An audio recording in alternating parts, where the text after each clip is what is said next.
2004년 12월 26일 인도네시아 수마트라 섬 인근 해안에서 쓰나미가 발생한 일이 있습니다.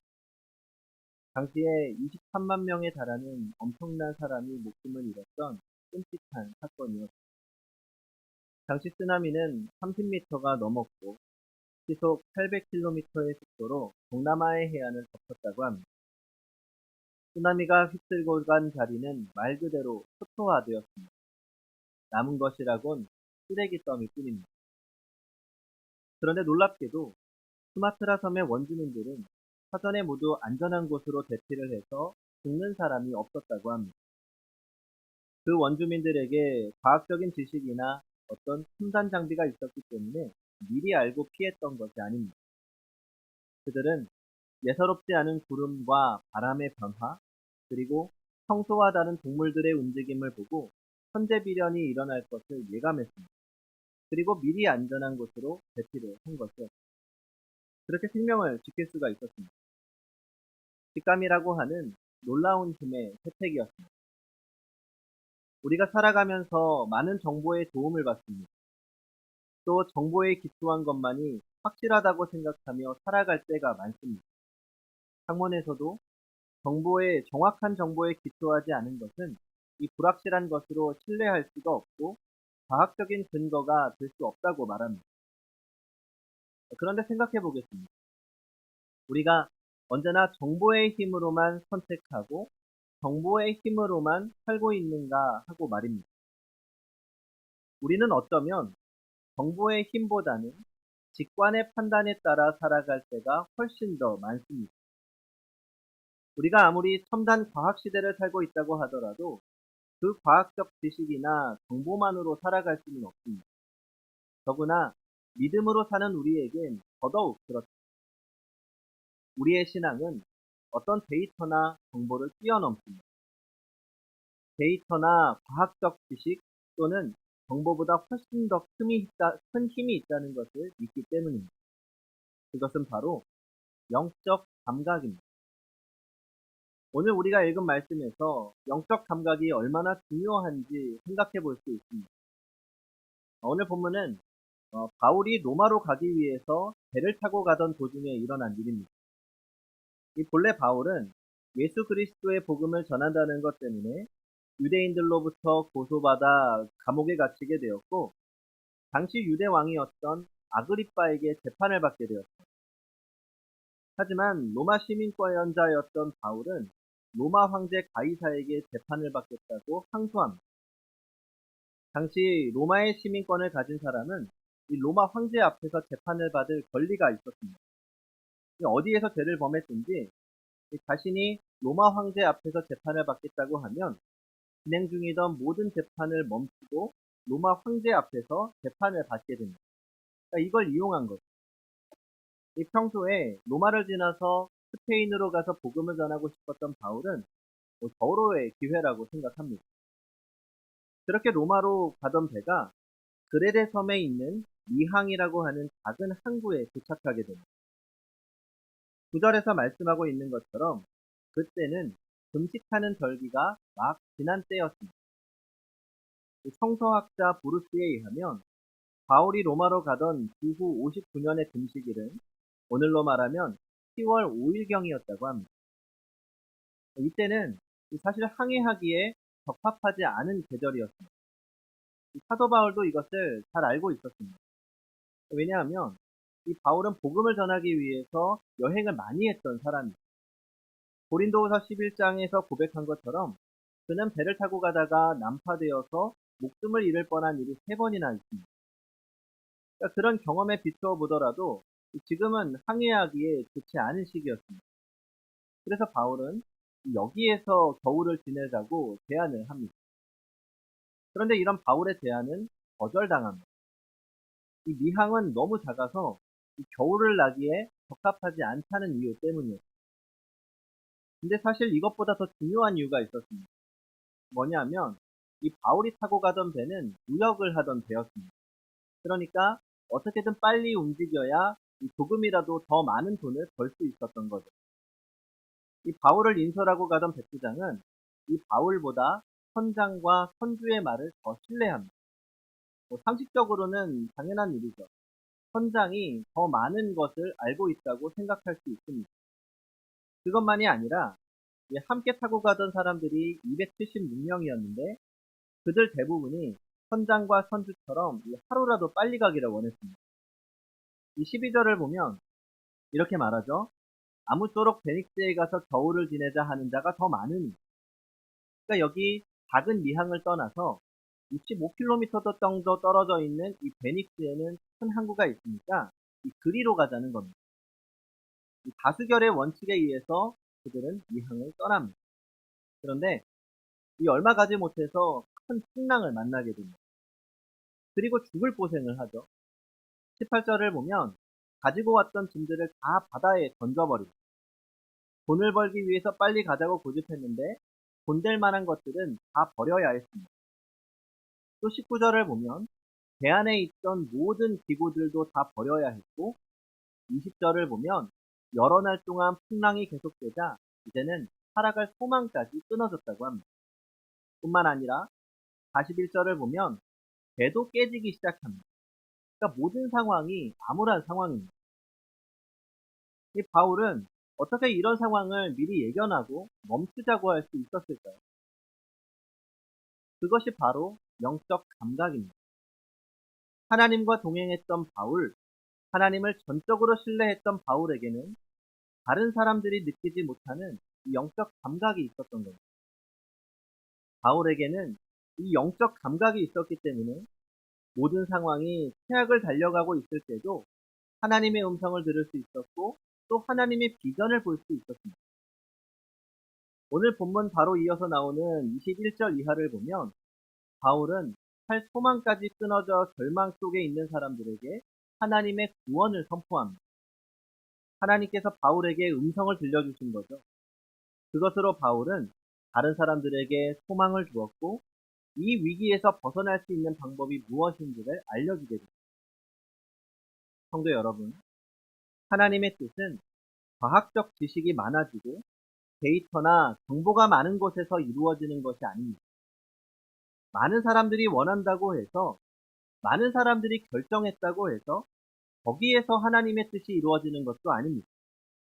하나님의 거룩한 뜻은 영적 감각이 살아있어 하나님의 말씀을 듣고 순종할 수 있는 사람을 통해 이루어집니다.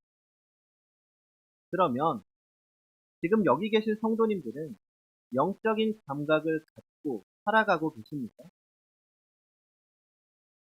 영적인 감각이 살아있다는 말을 성경적으로 표현하면 깨어 있어야 한다는 겁니다. 그러면 어떻게 해야 우리의 영혼이 깨어 있어서 살아있는 영적 감각을 갖고 살아갈 수 있을까요? 뭔가 특별한 방법이 있는 건 아닙니다. 모두가 다 알지만 잘 하지 못하는 것들이 첫째로 기도하는 사람이 되어야 합니다. 하나님은 자주 우리에게 깨어 기도하라고 말씀하십니다. 깨어 기도할 때 하나님의 음성을 듣고 영적 지상도를 분별할 수 있는 영적 사람으로 살아갈 수 있습니다. 제자들과 마지막 만찬을 드신 예수님은 제자들과 함께 감난산으로 가십니다. 십자가를 앞에 놓고 기도하시기 위해서였습니다. 겟세마네 동산에 이르렀을 때 예수님은 베드로와 야고보, 요한에게 이렇게 말씀하십니다. 너희는 여기 머물러 나와 함께 깨어 있어. 그리고 예수님은 조금 더 들어가셔서 간절히 기도하십니다. 얼마나 열심히 기도하셨는지 얼굴에 땀이 흐르는데 핏방울이 되어 흐를 만큼 간절히 기도하십니다. 그렇게 기도하시다가 제자들에게 와보니 제자들이 뭐하고 있습니까? 잠자고 있습니다. 깊은 잠에 빠져있는 제자들에게 예수님이 말씀하십니다. 너희가 나와 함께 1시 동안도 이렇게 깨어있을 수 없더냐? 시험에 들지 않게 깨어있어 기도하라. 기도해야 할 때 제자들은 기도하지 않았습니다. 깨어있지 않았습니다. 그 결과 어떻게 됩니까? 조금 전까지만 해도 다 둘을 버릴지라도 나는 주님을 버리지 않겠습니다 라고 호언장담했던 베드로였는데 그 베드로 주님을 버리고 도망칩니다. 절대 주님을 부인하지 않겠다고 했었는데 3번이나 예수님을 부인하고 저주까지 합니다. 성도 여러분, 기도해야 할 때 기도하시기 바랍니다. 성령께서 기도하라고 감동을 주시고 강권하실 때 더욱 기도하시기 바랍니다. 그때가 언제입니까? 성경은 말씀합니다. 쉬지 말고 기도하라. 우리가 살아가는 모든 순간이 기도해야 할 순간입니다. 기도하지 않으면 우리의 영적 감각은 하루하루 무뎌질 수밖에 없습니다. 둘째로 하나님의 말씀을 읽고 묵상하는 것입니다. 히브리서 4장 12절입니다. 하나님의 말씀은 살아있고 활력이 있어 좌우에 날선 어떤 검보다도 예리하여 손과 영과 및 관절과 골수를 찔러 쪼개기까지 하며 또 마음의 생각과 뜻을 판단하는. 제가 요즘 이것저것 요리를 좀씩 해보고 있습니다. 제가 맛있는 걸 좋아하다 보니까 제가 좋아하는 음식은 제 입맛에 맞게 만들어서 먹어보고 싶기도 하고 또 아이들에게도 제가 만든 음식을 좀 해주고 싶은 겁니다. 그래서 뭐 이런저런 요리들을 좀씩 해보는데 이 얼마 전부터인가 이 고기를 써는데 이 한 번에 잘 안 썰리는 거예요. 처음에는 고기가 질긴 건가 싶었죠. 그런데 이제 파를 써는데 파도 한 번에 안 썰리고 그 아시죠? 달랑달랑거리는 이게 한 번에 안 썰리는 거예요. 왜 그럴까요? 팔이 무뎌진 겁니다. 다시 잘 썰려면 어떻게 해야 됩니까? 팔을 잘 갈아야 됩니다. 마찬가지로 말씀을 읽고 묵상하면서 우리가 말씀의 칼날을 날카롭게 갈아야 합니다. 그 하나님의 말씀으로 우리의 심령을 자꾸 갈아내지 않으면 우리의 영적 감각은 무뎌질 수밖에 없습니다. 그러므로 성도 여러분, 하나님의 말씀을 많이 그리고 또 깊이 묵상하시기 바랍니다. 그 말씀 속에서 우리의 영적 감각이 날카로워져야 합니다. 세 번째로 하나님의 뜻을 분별하는 훈련을 해야 합니다. 그러니까 하나님의 뜻을 찾기 위해서 고민하고 노력할 때 우리의 영적 감각이 살아납니다. 그러니까 일상 속에서 크고 작은 문제나 사건들 속에서 하나님의 뜻이 무엇인지 생각해 보는 겁니다. 그러니까 집을 나설 때에도, 계단을 오를 때에도, 직장에서 일을 할 때에도 모든 순간마다 하나님께서 무엇을 원하시지? 하나님의 뜻이 무엇이지?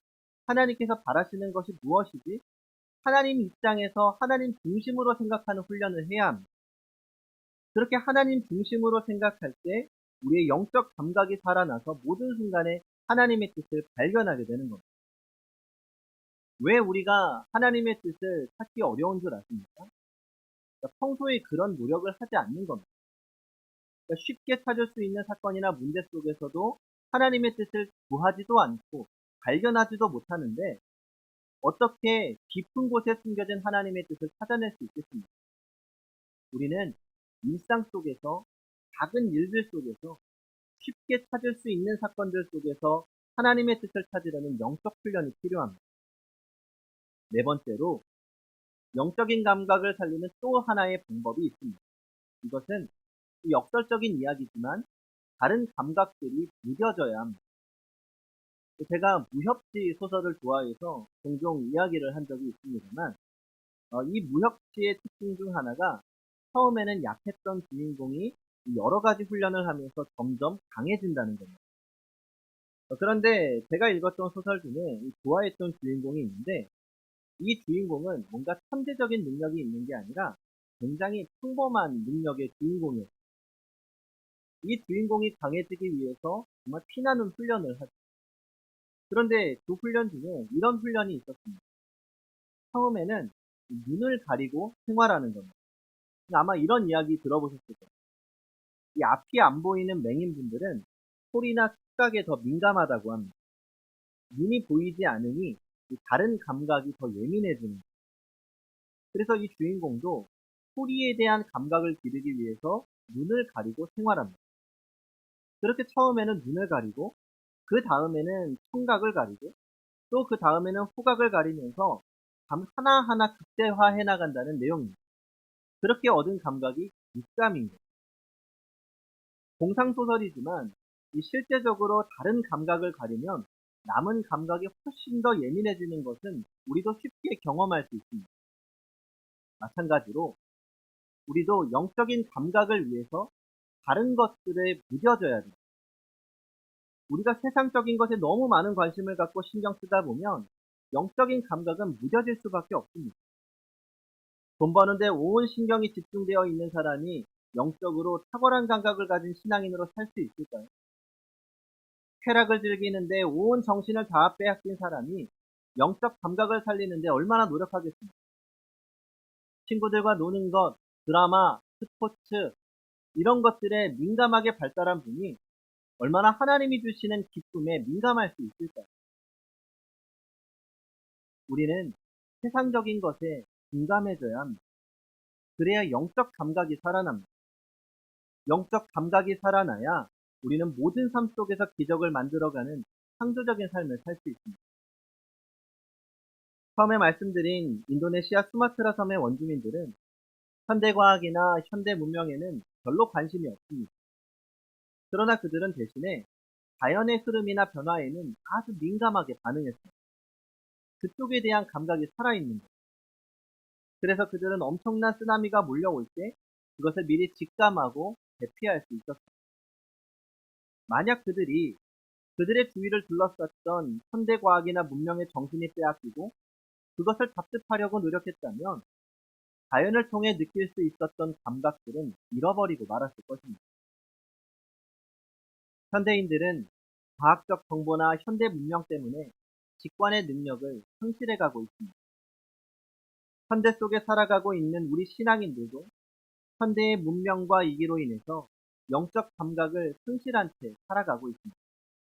그러므로 우리의 영적 감각이 살아나기 위해선 세상적인 것에 둔감해져야 합니다. 세상적으로는 좀 뒤처져도 괜찮습니다. 아니, 세상적인 감각은 뒤처져야 됩니다. 그래야 하나님을 향한 영적 감각이 살아있는 신앙인으로 살 수 있습니다.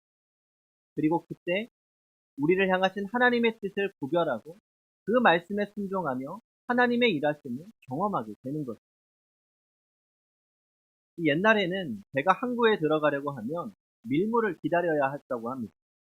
그러니까 항구 쪽으로 밀물이 들어오면 그 틈을 타서 배가 항구에 함께 들어가기 위해서, 배가 항구에 들어가기 위해서 밀물을 기다리는 상태를 나타내는 말이 있는데, 이 라틴어로 오포르투라고 합니다.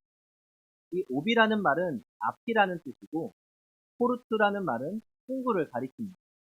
그러니까 항구 앞에서 밀물의 때를 기다린다는 거예요. 여기에서 나온 말이 영어로 opportunity, 기회라는 말입니다. 배가 밀물을 기다리고 있다가 밀물이 밀려오면 그 때를 놓치지 않는 것이 기회입니다. 그 기회를 놓치지 않는 것처럼 하나님의 기회에 적절하게 타이밍을 맞추어 살아가야 합니다. 그러기 위해서는 영적 감각이 살아있어야 합니다. 그래야 때를 따라 도우시는 하나님의 손길을 느끼며 그 도우심의 힘으로 살아갈 수 있는 것입니다.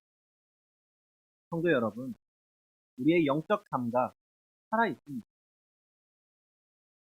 하나님은 오늘도 우리가 그 감각을 잃지 않고 하나님의 음성을 듣고 하나님의 임재와 하나님의 도우시는 손길을 느끼며 살아가기를 원하십니다.